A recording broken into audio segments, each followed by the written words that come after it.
अगर आप MPW या A&M परीक्षा की तैयारी कर रहे हैं तो ये सवाल आपको सिलेक्शन की एक कदम और करीब ले जाएंगे। वेलकम फ्यूचर नर्सेस, मैं विजय। आज हम करने वाले हैं प्रीवियस ईयर पेपर के सबसे इम्पोर्टेंट क्वेश्चन 81 से 100 तक। चलो शुरू करते हैं रिवीजन का पावरफुल डोज। उच्च रक्तचाप के संदर्भ में निम्नलिखित में से क्या सही है? इसका राइट आंसर है ऑप्शन नंबर सी 1, 2, 3। उच्च रक्तचाप या हाइपरटेंशन एक साइलेंट किलर बीमारी मानी जाती है क्योंकि इसके लक्षण प्रारंभ में स्पष्ट नहीं होते। इसके दो प्रकार के जोखिम कारक होते हैं, नॉन मॉडिफाइबल फैक्टर्स जैसे कि उम्र बढ़ना, पुरुष लिंग, आनुवंशिकता, जेनेटिक प्रीडिस्पोजिशन जिन्हें बदला नहीं जा सकता, मॉडिफाइबल फैक्टर जैसे अत्यधिक नमक का सेवन, मोटापा, मानसिक तनाव, धूम्रपान और शारीरिक निष्क्रियता को नियंत्रण में रखकर हाइपरटेंशन को रोका जा सकता है। इसे आइसबर्ग डिजीज कहा जाता है क्योंकि जिन लोगों को यह रोग है उनमें से अधिकतर बिना जांच के पहचान में नहीं आते, जैसे बर्फ का अधिकांश हिस्सा पानी के नीचे छिपा रहता है। इसीलिए नियमित बीपी जांच, नमक नियंत्रण, व्यायाम और तनाव नियंत्रण इसकी रोकथाम की कुंजी है। इसमें अन्य विकल्पों की ओर थोड़ा ध्यान देते हैं। पहले नंबर पे जैसे लिखा है, जोखिम के अपरिवर्त्य कारक है आयु, लिंग, आनुवांशिक कारक और जातीयता, जबकि दूसरे नंबर पे मेंशन किया गया है जोखिम के परिवर्त्य कारक है मोटापा, नमक की अधिक मात्रा का सेवन, संतृप्त वसा, आहारीय रेशा, तनाव। केवल सी में उल्लेखित 1, 2 और 3 पॉइंट उच्च रक्तचाप के श्रेणी में आते हैं। क्वेश्चन नंबर 2 है, which of the following are true about dengue fever? Dengue ज्वर के विषय में निम्नलिखित में से क्या सही है? इसका सही आंसर है ऑप्शन नंबर 3, 1, 3, 4। डेंगू फीवर एक अर्बोवायरल डिजीज है। एडिस एजिप्टी मच्छर से फैलती है। यह वायरस मानव रक्त में प्रवेश कर बुखार, सिर दर्द और प्लेटलेट्स की कमी, थ्रोम्बोसाइटोपेनिया का कारण बनता है। भारत में डेंगू की घटनाएं वास्तव में बढ़ रही है, घट नहीं रही है, खास करके मानसून के बाद जब मच्छरों के प्रजनन स्थल अधिक होते हैं। यह रोग एपिडेमिक और एंडेमिक महामारी और स्थानिक रोगों के रूपों में हो सकता है, अर्थात कुछ क्षेत्रों में हर साल और कहीं कहीं अचानक तेजी से डेंगू फैलता है। डेंगू वायरस गर्म व आर्द्र वातावरण में अधिक सक्रिय रहता है, इसीलिए 25 to 30 सेंटीग्रेड तापमान में संक्रमण की संभावना बढ़ जाती है। सुरक्षा हेतु मच्छर नियंत्रण, सोते समय मच्छरदानी और पानी के ठहराव से बचना आवश्यक है।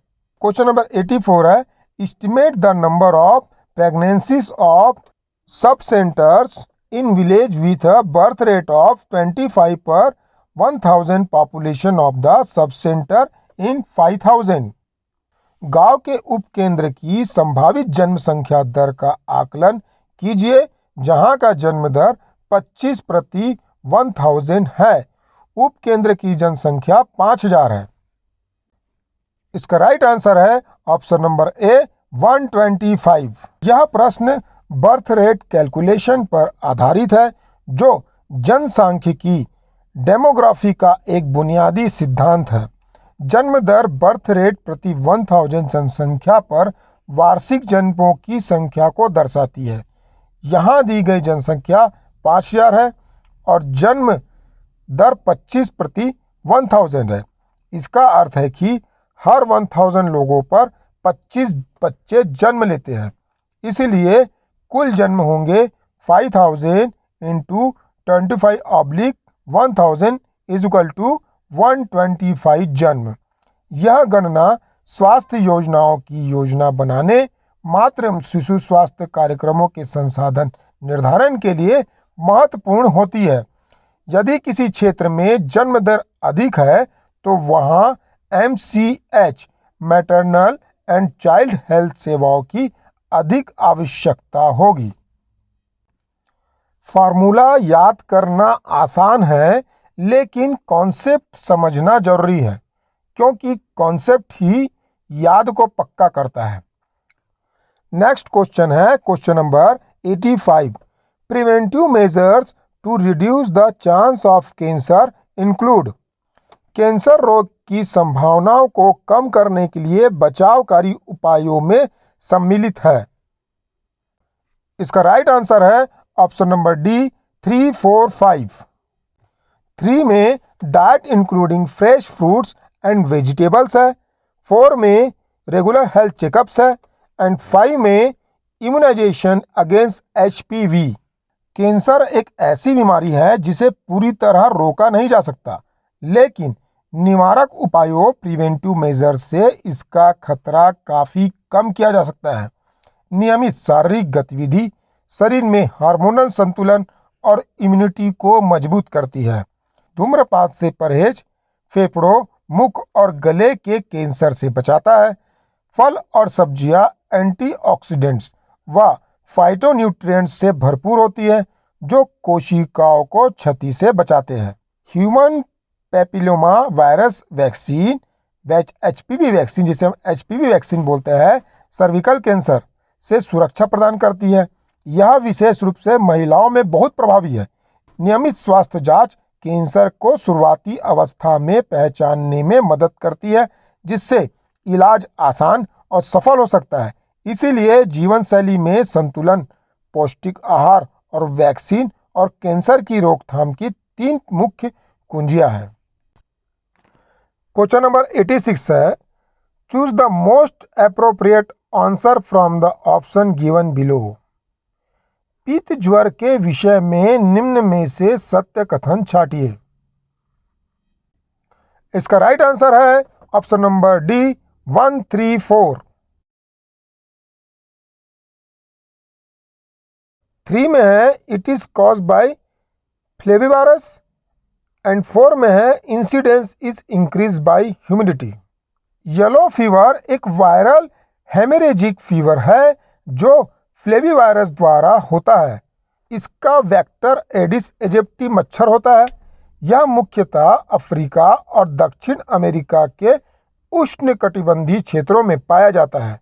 संक्रमण के 3-6 दिनों के भीतर लक्षण दिखाई देने लगते हैं, जिनमें तेज बुखार, मांसपेशियों में दर्द, जॉइंडिस और कभी-कभी रक्त स्त्राव शामिल होता है।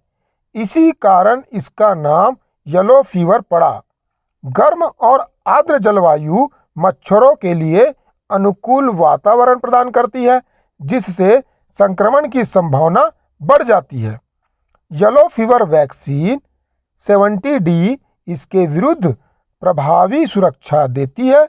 यह कई देशों में यात्रा से पहले अनिवार्य होती है। इस बीमारी के लिए कोई विशिष्ट उपचार नहीं है, इसीलिए रोकथाम ही सबसे अच्छा उपाय है। क्वेश्चन नंबर 87 है, in intrauterine device CUT380A stands for. CUT cut 380A अंतःगर्भाशय युक्ति में A का अर्थ है। इसका राइट आंसर है A का अर्थ है option number C AG silver. CUT380A एक इंट्रायूट्रीन कॉन्ट्रासेप्टिव डिवाइस है जिसे IUCD भी कहते हैं, जो महिला गर्भाशय में लगाई जाती है ताकि गर्भधारण को रोका जा सके। इसमें CU का अर्थ होता है कॉपर और A का अर्थ होता है AG यानी सिल्वर अलॉय से है। सिल्वर कॉपर की परत को स्थिर और दीर्घकालिक बनाता है, जिसमें उपकरण की प्रभावशीलता लगभग 10 ईयर्स तक बनी रहती है। CUT380A का कार्य गर्भाशय में एक सूक्ष्म वातावरण बनाना है जो शुक्राणु और ओवम के संलयन को रोकता है। यह एक सुरक्षित, लंबी अवधि का और रिवर्सिबल कॉन्ट्रासेप्टिव है, जिससे प्राथमिक स्वास्थ्य केंद्रों में प्रशिक्षित नर्सें भी लगा सकती है। इससे न तो हार्मोनल दुष्प्रभाव होते हैं, न ही वजन बढ़ता है। क्वेश्चन नंबर 88 है, in a village with population of 5000, 50 people get affected by disease and 10 of the affected died. What is case of fatality rate? 5000 जनसंख्या वाले किसी गांव में 50 लोगों को कोई रोग हो गया है। उनमें से रोग ग्रसित 10 लोगों की मृत्यु हो गई है। रोगियों के विषय में मृत्यु संख्या दर क्या है? इसका राइट आंसर है ऑप्शन नंबर डी, 20%। इस प्रश्न का आंसर नीचे इसी प्रश्न पत्र के 89 क्वेश्चन के बिलो में मेंशन किया गया है, कृपया देख लेवे। इसकी विस्तृत रूप से इसको समझते हैं। केस फैटेलिटी रेट CFR किसी रोग की गंभीरता मापने का एक प्रमुख मानक है। यह बताता है कि किसी बीमारी से प्रभावित लोगों में से कितने प्रतिशत की मृत्यु हुई है। इसका सूत्र है CFR = मृत्यु की संख्या डिवाइडेड बाय कुल बीमार व्यक्ति इंटू 100। यहाँ कुल 50 लोग बीमार हुए और 10 की मृत्यु हुई, तो CFR मतलब केस फैटेलिटी रेट होगा = 10/50 इंटू 100 = 20%। इसका अर्थ है कि इस बीमारी से प्रभावित हर 100 में से 20 लोगों की मृत्यु हुई है। यह आंकड़ा बीमारी की घातकता को दर्शाता है, न कि उसकी फैलाव दर को। सार्वजनिक स्वास्थ्य नीति में CFR का उपयोग यह तय करने के लिए किया जाता है कि किन बीमारियों पर आपात ध्यान देना आवश्यक है। क्वेश्चन नंबर 89 है, मिल्क ट्रांसमिट्स ऑल एक्सेप्ट। दुग्ध निम्नलिखित में से खालिस्तान के अतिरिक्त अन्य सभी का संचरण करता है। इसका राइट आंसर है ऑप्शन नंबर बी, टाइफाइड ज्वर या typhoid fever.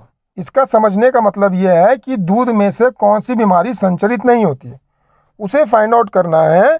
Typhoid fever Salmonella typhi नामक बैक्टीरिया से होता है और मुख्यतः दूषित पानी या भोजन के माध्यम से फैलता है। दूध से इसका संक्रमण सामान्यतः नहीं होता, जबकि क्यू फीवर, कोएक्सिला बर्नेटी और ब्रुसेला बैक्टीरिया संक्रमित पशुओं के दूध, मांस और प्रसव उत्पादों से मनुष्यों में फैल सकती है। इसलिए इन्हें जूनोटिक डिजीजेस कहा जाता है। क्वेश्चन में जो ऑप्शन दिया हुआ है विकल्प ए और विकल्प सी, ये दूध से संक्रमित होने वाली बीमारी है, तो यह आंसर की श्रेणी में नहीं आती। उसी प्रकार से विकल्प डी, एंडेमिक टाइफस, भी परजीवी वाहकों से फैलता है, जो कि दूध से नहीं। इसीलिए इन्हें जूनोटिक डिजीज कहा जाता है। टाइफाइड के लक्षणों में लगातार बुखार, कमजोरी, सिर दर्द और पेट दर्द शामिल है। इसकी रोकथाम के लिए सुरक्षित जल, स्वच्छ भोजन, उचित व्यक्तिगत स्वच्छता आवश्यक है। कॉन्सेप्ट क्लियर रखना, क्योंकि एग्जाम में याद किया हुआ भूल जाता है, लेकिन समझा हुआ हमेशा याद रहता है। Question number 90, standardization of food by the directorate of marketing and inspection, government of India is. Bharat सरकार के विपणन एवं निरीक्षण निदेशालय द्वारा भोजन का मानकीकरण क्या है? इसका राइट आंसर है option number C, Agmark मानक। भारत में खाद्य पदार्थों की गुणवत्ता सुनिश्चित करने के लिए एग मार्क एग्रीकल्चरल मार्केटिंग मानक प्रणाली लागू है। एग मार्क प्रमाणन कृषि विपणन एवं निरीक्षण निदेशालय, directorate of marketing and inspection DMI द्वारा दिया जाता है, जो कि कृषि मंत्रालय के अंतर्गत कार्य करता है। यह प्रमाणन बताता है कि उत्पाद सरकारी मानकों के अनुरूप है, जैसे शुद्धता, रंग, स्वाद और अशुद्धियों की अनुपस्थिति। एगमार्क मुख्यतः कृषि उत्पादों जैसे कि मसाले, अनाज, घी, तेल आदि पर लागू होते हैं। वहीं BIS, जो कि ऑप्शन नंबर डी में उल्लेखित है, ब्यूरो ऑफ इंडियन स्टैंडर्ड्स औद्योगिक उत्पादों के लिए है। और PFA, prevention of food adulteration act, अब FSSAI, food safety and standard authority of India में शामिल हो चुका है। Option number A, codex Alimentarius एक अंतर्राष्ट्रीय संस्था है, न कि भारत सरकार की एजेंसी है। इसीलिए भारत में खाद्य गुणवत्ता मानकीकरण के लिए सही उत्तर एगमार्क है। अगर आपने ध्यान से सुना, अब इन सवालों को 1-2 बार जोर से बोलकर दोहराइए। यही तरीका याददाश्त में चमत्कार करता है। अगर ये वीडियो मददगार लगा तो नीचे लाइक करें, दोस्तों के साथ शेयर करें और मेरे चैनल को सब्सक्राइब करें ताकि हर दिन न्यू प्रैक्टिस सेट्स और एग्जाम ट्रिक्स मिलती रहे। कमेंट में लिखिए रेडी फॉर MPW। अगर आप छत्तीसगढ़ सीजी व्यापम 9 नवंबर 2025 की तैयारी कर रहे हैं तो मैं और मेरी टीम द्वारा स्पेशल मॉक टेस्ट और परचेसेबल प्रैक्टिस पैक तैयार किया गया है, जिसे यदि आप खरीदना चाहते हो तो मुझे कमेंट बॉक्स में कमेंट करें। मिलते हैं नेक्स्ट वीडियो में। तब तक के लिए स्टडी स्मार्ट, रिपीट डेली और याद रखिए, समझो, बोलो, दोहराओ, आप कर सकते हैं।